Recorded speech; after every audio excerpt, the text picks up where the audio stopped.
Hello, everyone, and welcome to our Wine and Spirit Education Trust, or WSET, Level 1 panel discussion. I'm Jean Cox. I'm an instructor here at the Napa Valley Wine Academy. I also coordinate all our study trips. So if anybody's looking to study abroad, please contact me. But today we've invited a few of our students to share some of their experiences with our courses, especially Level 1.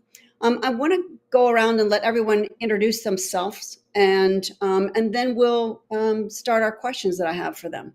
All right, Mo, you want to start first?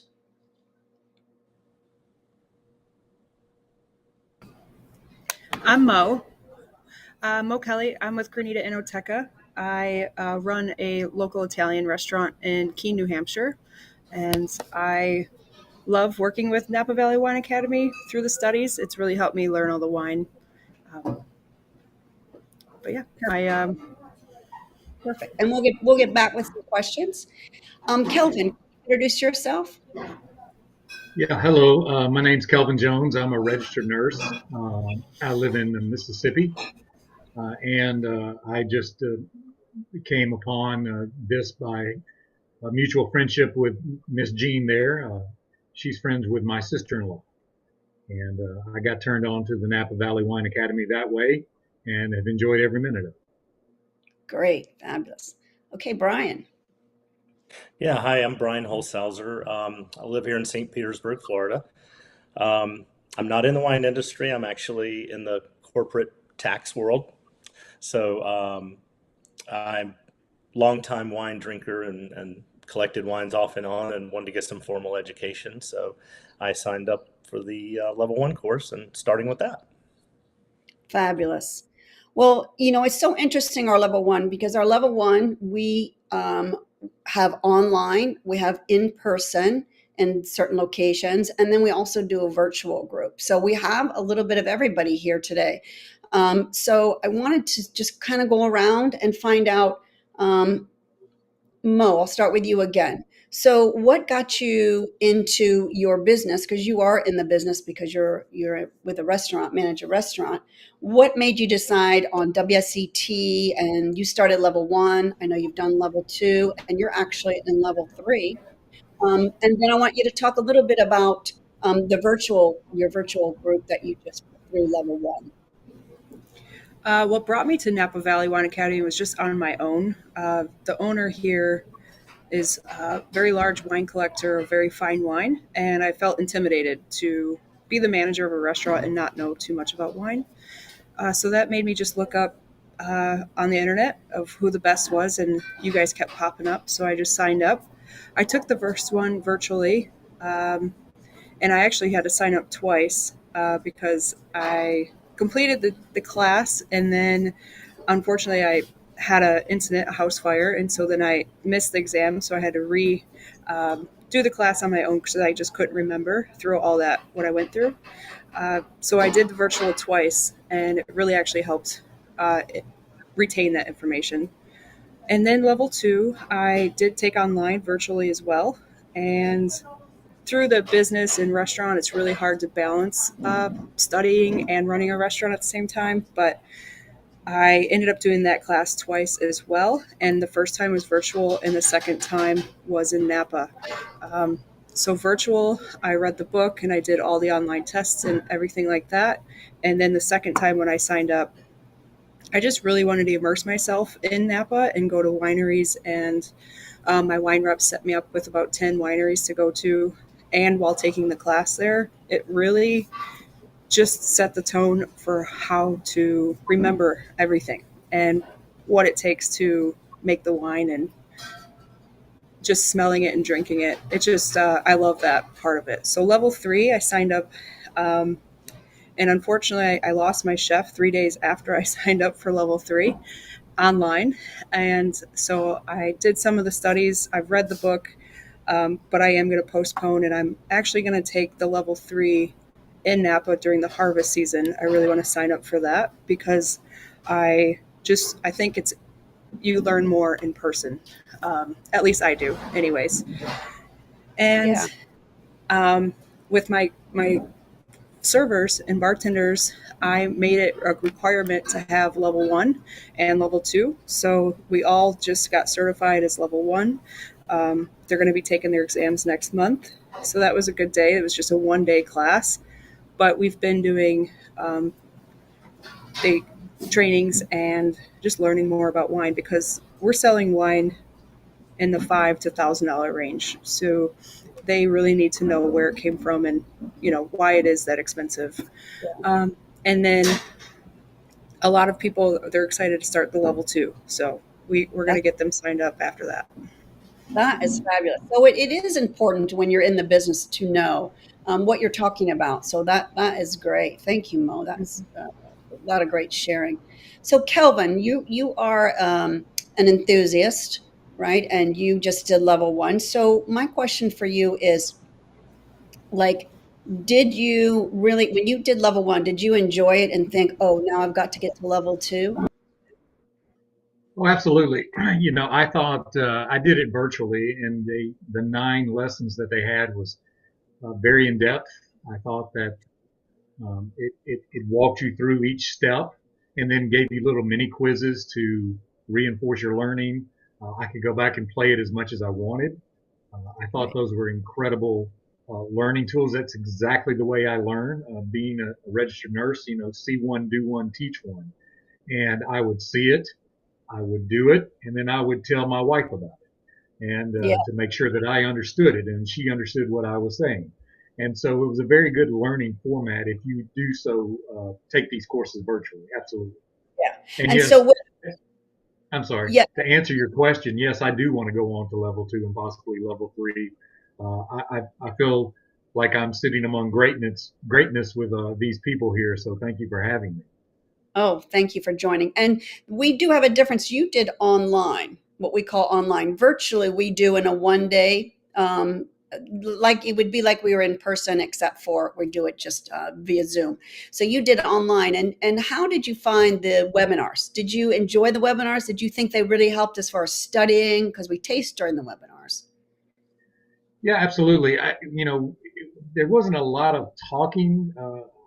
If you can remember, I know you do so many classes, but I was the one that asked a lot of questions because I just wanted to make sure that I was following along and doing the right things, and we could bounce things off of each other, and being guided by you and what tasting notes and so on and so forth was very good. I came away with that extremely with a lot more confidence after those particular classes with you leading them, in addition to the online classes, Right. in addition to. So it's a very good 1-2 combination, and I think between the two, anybody can be successful.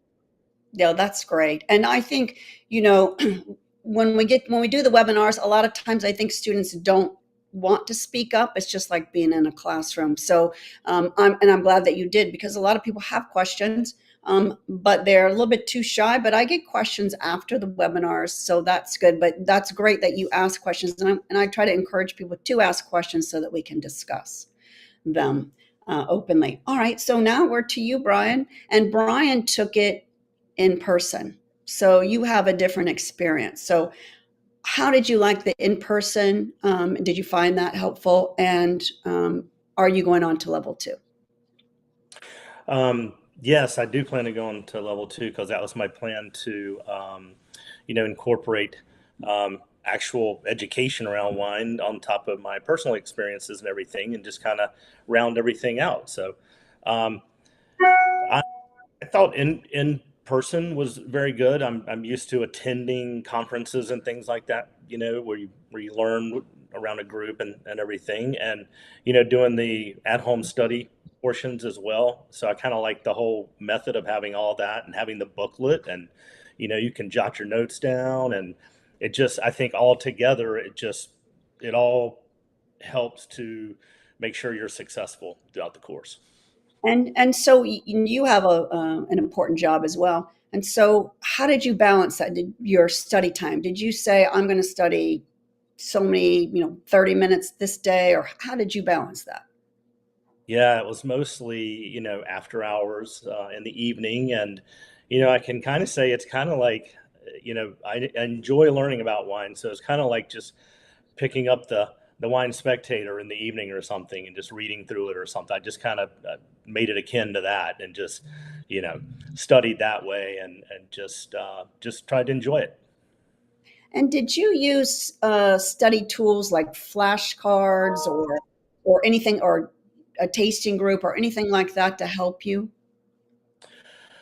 Well, my wife took it as well. So between the two of us, we kind of also discussed, um, after she would do her study and I would do mine, and then we would just kind of compare thoughts on everything. Okay, perfect. All right, and so I know when we do in person, you take your exam on the same day. So I know you took your exam and meet that day. Kelvin, Mm. how long did you wait after the course to take your exam? I believe we started our course somewhere around the end of October and finished up after 6 weeks or so. And then I think I scheduled mine for around December the 15th. I wanted to have just a good month of reviewing, watching doing the lessons one more time, talking through it, doing some more you know, experimental tastings, those kind of things. And yeah, so I just I wanted to take it soon, but not not as too soon. But then when I went in there, the earliest available was December, and so I took that. Fabulous. And Mo, so how long did you wait till you took your exams after you finished your courses? You've taken your level one, level two. Oh, I think you're So muted. level one, Yep, hear you're me? good. Hmm. Okay. Level one, I took, I think I finished the course in July and I took it a month and a half later. And then level two, I did right in Napa, which I really loved doing that because it retained all the information and studied right there on and it was all in my head. So I I liked doing it day of. Um, and my servers as well, with the virtual course they wished it was right after because it was all just fresh in their memory. But they are going to study and reschedule it for the March. Okay, awesome. All right, well, great. Well, I think thank you very much to everyone. Anybody have any other comments that they would like to make? I just think the program is great. It's a great way to learn slowly at your pace, whether it's you learn quickly or you can retain information. Um, it describes, it goes into it, it tests you, it makes you open the book and read and learn it. So I think it's just a great overall course. Great, awesome, awesome. And I will say Kelvin? this, yeah, Yeah. I will say this, it's, and I don't mean this in a prideful way at all. I discovered a love of wine by going out with the family to California and visiting wineries like Mo said, and the in-depth, experience of being there in person, talking with the winery personnel and all of that, and so I would pick up tips and tricks here and there, thinking, okay, well, I may sound like I know something now, right? And so in the conversations with our friends, you start talking about these little tips and tricks that you pick up, and so they go, wow, that's really cool. You're very knowledgeable, and so that's what got me wanting to do this. Because when my neighbor said, hey, I've got a book club of 20 women, can you come over and teach us? And I'm going, I don't know anything about wine, that kind of thing. And so I would just tell them like, look, this isn't a formal teaching. This is just me hearing things and passing them along, right? And so, but the more I really do want to make this a formal thing because very knowledgeable about going out to California, not so much about Spain, Germany, France, Italy, the old wines. And so this was very, very enlightening to teach me about the old world wines as well as the wines that I'm used to in California and other parts of the United States. And so now, just a funny anecdote. Now I can't hardly go out or go a day without an email or a text message from a friend going, "Hey, I'm going to the liquor store tonight. What do you suggest?" That's So, awesome. Now so you're you know, looking, there you yeah, go. I think that's what we see a lot of times because the classes are made up of a lot of people that are in the wine industry and then a lot of enthusiasts. And I think that everybody wants that formal education so that you're not just going to a wine tasting. Not that, I mean, some wine shops have very knowledgeable people, but just a real casual or and you're not getting the real information. So you really want to be a little bit more technical and really know what you're talking about. And Brian, any are you? I know Brian has a wine collection. I know, so I need to get over to your house and, and go through that for you and take an inventory. But I mean, do you feel a little bit more confident after taking the level one and then wanting to go to level two?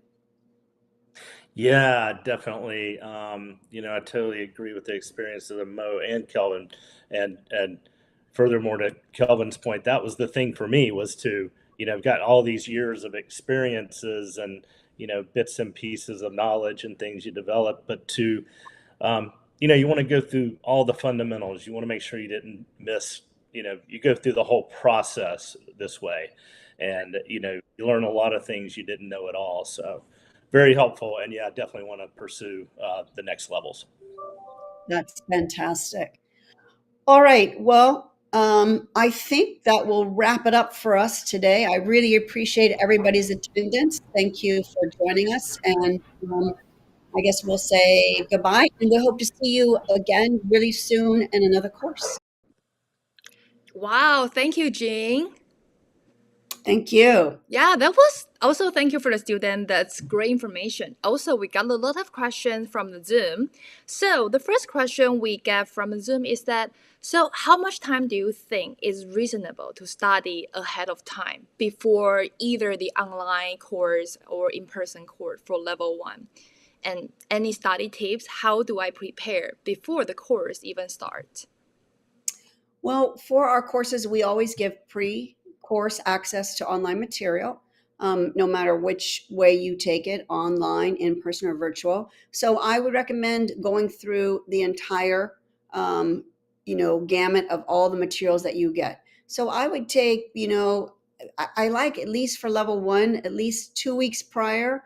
I hope that they register and that they can go through that. So, I mean, 30, 45 minutes a night would be really great to, just make sure you get through all the material so that you're prepared to have a conversation about what you might have a question on. Yeah, so definitely those the online material that we create is mostly video, and then you can easily just choose your time, maybe after work, because a lot of our students they actually have full-time job. So we recommend around 25 to 30 minutes when you have time and just go through the material before the course. And the other thing that we see the audience asking, like having the exam at the same day, like after you take the course, sounds scary. Any exam tips or how do I prepare to make sure that I can really pass the level one exam? Yeah, I think that, sometimes we do get that. We get, students that just want to have a little bit of time. But I always tell my students, don't wait too long. Because if you wait too long, you get distracted by other things in your life. And then things start to, you start to forget things. So you want to do it when you're fresh. And, I would say for me, I would study for the course, do the course, and take it a week later, no longer than a week later. And then, of course, in person, we take it that same day. So you want to be completely prepared when you come to class so that you're ready to take the exam. So I want to know more about what's going to be in the level one exam. Can you tell us more? Well, the level one is a foundation course, right? So we're doing some, basic grape varieties, some principal grape varieties. We're starting to taste with wine. We're doing styles of wine. So, anything that's in the course material could be covered. We also do a food and wine pairing, so that could be on there as well. But and then when I say styles, and so and grape varieties and their characteristics, some regions that they're found in, we talk a little bit about climate and the result of that climate on that grape variety. So it's really is a foundation course for everyone. Yes, and I know the exam itself it's 25 multiple choice questions. So and basically it will test like what you learn from your textbook. So is there any study tips or exam tip for the student when they're doing the online course? I heard there was like a great tips from the student is that definitely like try to attend the webinars and Yeah, very I think it is important to attend the webinars, and if you can't attend them in person, it's really important to watch them. That way, and you can taste the wine because we taste in every webinar. You can taste the wine as you watch the webinar, and then reach out to your instructor if you have questions. I think a great way to study as well is to make for level one. You make your flashcards because writing things down is another way for you to learn and to get into a study group. And it doesn't have to be a lot of people, just one or two people that are tasting the same way you are. We have the systematic approach to tasting, so you want to use that when you're tasting, because doing tasting in a group, not only is it fun, but you're also talking about the wine. You're talking about the grape variety, where it was produced, right? What winemaking techniques it may have undergone. So you really talk about it, you taste it, and it really seals that information. So I think that's important.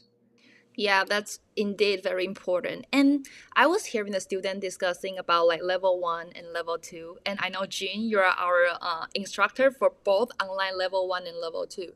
Could you tell us more about the difference between these two levels? And then if I've never taken any WSET courses, how do I know where I should start?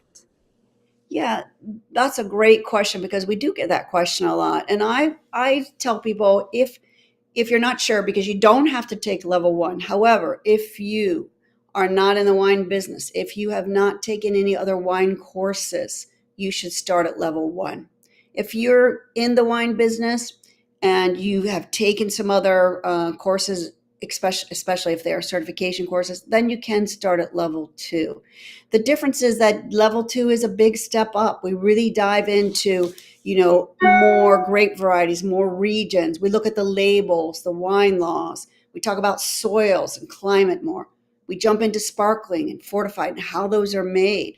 And so it's really important. And then we also dig deeper into tasting, that systematic approach to tasting for level two. Now we're talking about primary, secondary, tertiary aromas and flavors. So it's a big jump, and we really are diving deeper into the wine world. Yeah, I totally agree. It's all about like find the level that suits you the best. Because sometimes level one can be like exactly where you want to start, so you can really enjoy the wine education. Because sometimes if you choose the level too hard, it can be very intimidating. So it's really good to know like where I should go. And I think if you even if you get into level one and you have some basic knowledge, at least you're looking at how the WSET approaches wine, because different organizations approach it differently, how they approach it, what they are wanting you to know, and how they lay out their course. So I think that's also very beneficial. Yeah, absolutely. And one last question. I know beside you being our amazing instructor, you're also our wine trip organizer and you organize all the wine trips. And I know a lot of students here, they actually want to take level one so they can know more during their wine trip. So can you tell us about like how passing the level one or having the level one knowledge can actually help when you go wine tasting? You know what? I think having some wine knowledge, you will get more out of the trips, because when we organize our trips, we want to talk to the winemakers, we want to see the cellars, we want to get into the vineyards. So for having at least a basic knowledge, you'll know what we're looking at when we're looking at fermentation tanks. You'll know what we're when we're pumping over, punching down, it's just something you'll know about grape varieties and how they grow. You'll see them in the vineyard. You'll see the soils because you'll be talking about that. And I think it'll just make you thirsty for going on and pursuing more level two, level three. I mean, it just really gets everybody fired up, and it's just wonderful. Wow, yeah, thank you so much. Thank you so much for all the information. And definitely right now, I want to go to wine tasting with my level one knowledge. All right. Yeah, let's do it. All right. Yeah, let's do it. All right. Thank you, Jing. And thank you, everyone who joins us on Zoom and online. I will see you next time. Bye. Bye, Serena.